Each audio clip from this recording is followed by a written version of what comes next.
It's a big world out there. There's a lot you can't control.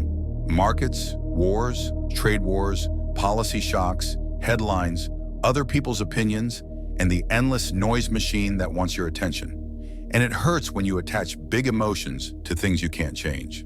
But the Stoic move is simple. Stop trying to control the uncontrollable and start building ruthless control where it actually exists. Inside your actions, your reactions, your habits, and your focus.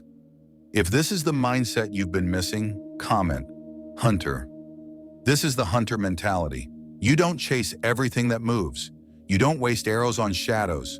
You pick a target, you measure distance, you wait, and you execute. Most people live scattered. The Hunter lives concentrated.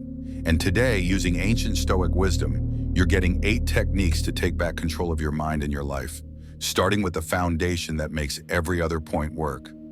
Focus on what you can actually change. 1. The Dichotomy of Control. Right now, most people are bleeding emotional energy on things beyond their reach. The economy tanks. A platform changes rules. Someone says something stupid online. Netflix cancels a show. Your neighbor's dog barks. You can't control it. Your job isn't to control what you can't, because you can't. Your job is to protect your limited energy and aim it where it produces outcomes. The things you control are real. Your reactions, your attention, your effort, your boundaries, the meaning you assign to events, and the choices you make after things happen. This is where freedom starts. If you've been exhausting yourself fighting unwinnable battles, hit like if it's you. Trading connection. This is the difference between obsessing over manipulation, news, and random volatility versus owning your risk, your entries, your stops, your size, your patience. The market will do what it does. The Hunter controls execution. 2. Effective change. Most people get trapped in a fake binary. Either I'm powerless or I need complete control. That's nonsense. The truth is sharper. You have tremendous power, just not where you've been looking. Your real influence is your consistent, deliberate action, your thoughtful response, your strategic choices, your persistence. When you stop wasting energy on what won't move, you discover levers that respond to your touch. Find those levers. Pull them daily. Hunter mentality. Don't slam your body into a wall and call it effort. Find the door. 3. The view from above. When you're overwhelmed, you're usually stuck in minutia. The email that offended you, the small mistake, the awkward moment. The Stoics practice the antidote. Zoom out. See your life from above. See your problems getting smaller. See the balanced whole, including your resources, your positives, your options, your history of surviving hard seasons. Without perspective, even minor setbacks feel apocalyptic.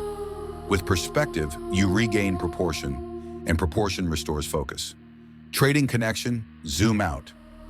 One losing trade is not your identity. One bad week is not your destiny. The Hunter measures in series, not single shots. If you've ever spiraled because you couldn't zoom out, comment, Hunter. 4. The obstacle is the way. The obstacle isn't proof you should stop. It's a signal pointing at the exact place you need to grow. Resistance builds muscle.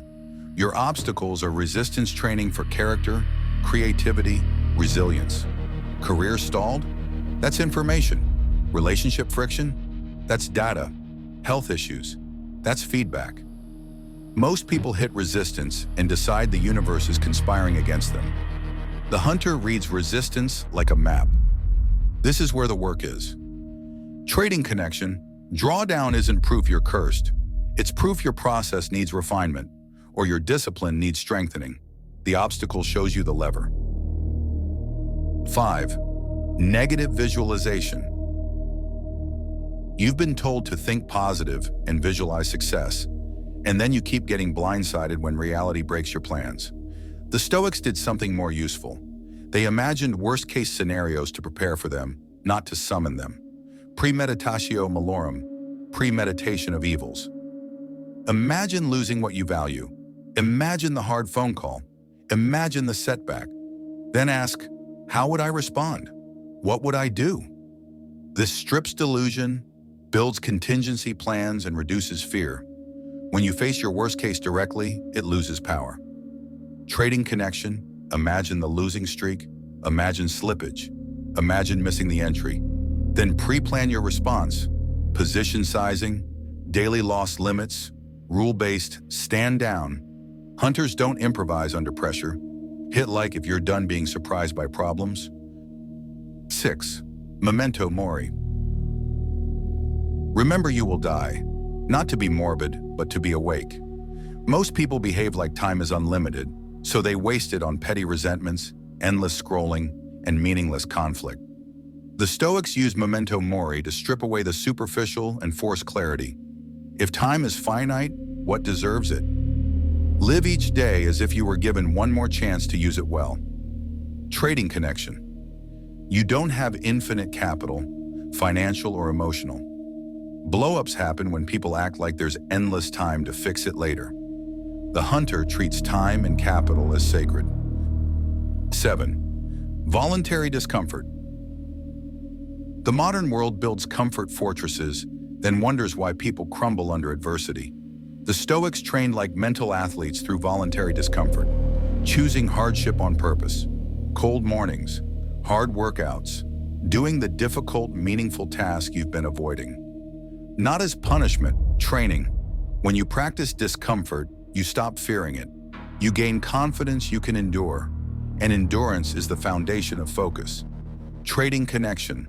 Journaling after losses is voluntary discomfort. Backtesting instead of dopamine scrolling is voluntary discomfort. Sitting on hands and waiting for your setup is voluntary discomfort. That's why most people never become hunters. If you're willing to choose the hard thing that makes you stronger, comment, hunter. 8.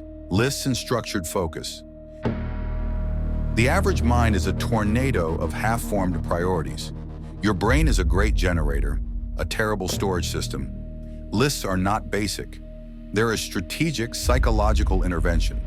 They translate intention into execution. Make one visible list, review it daily, mark what matters most, then move down it, one item at a time. That is focus made real. Trading connection. A pre-trade checklist is a list. A weekly routine is a list. A rules before entry protocol is a list. Hunters don't rely on mood. They rely on structure. In conclusion, accept what you can and cannot control. Channel your energy where it actually changes outcomes. Zoom out when you're trapped in tunnel vision. Use obstacles as signposts. Prepare through negative visualization. Remember, time is finite. Train discomfort deliberately. And anchor your focus with lists that convert intention into action. Start with just one technique today. Feel the shift, then stack days. That's how the hunter mind is built. Hit like if it's you, if you're done bleeding energy into noise, and comment hunter if this resonates. Subscribe for the next one.